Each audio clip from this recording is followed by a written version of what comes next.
NFTs really aren't that complicated. I think they feel that way because people beat around the bush when they talk about them. NFTs are smart contracts that implement the ERC 721 interface. The bulk of ERC 721 is around supporting the transfer of NFTs.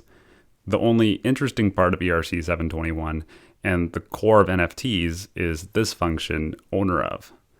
This says each token is a 256-bit ID and belongs to one owner.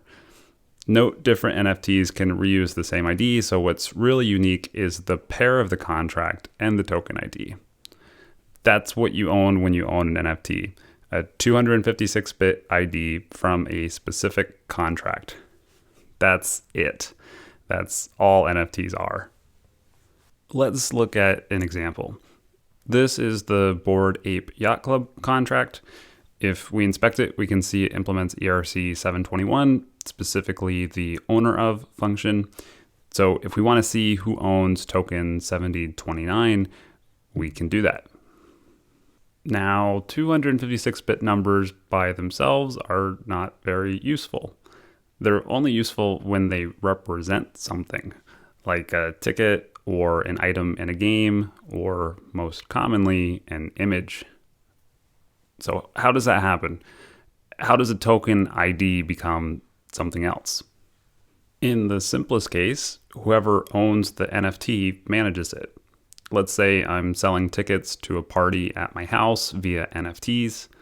When you show up to my house, I'll ask you for your ticket.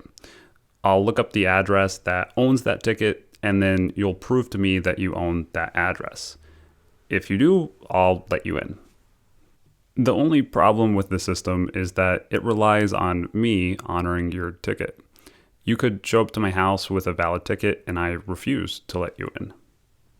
This will always be the case with NFTs tied to physical assets, though it could be improved if there were some legal systems for enforcement. For NFTs that represent an image or some other digital asset, we can create a much stronger tie between the token ID and the thing it represents with the metadata extension to ERC 721. The metadata extension requires that your NFT provide its name and symbol to help identify it, but most importantly, it ties a URI to each token. This URI points to a JSON file that provides additional info about the token, namely its name, description, and a URI pointing to an image.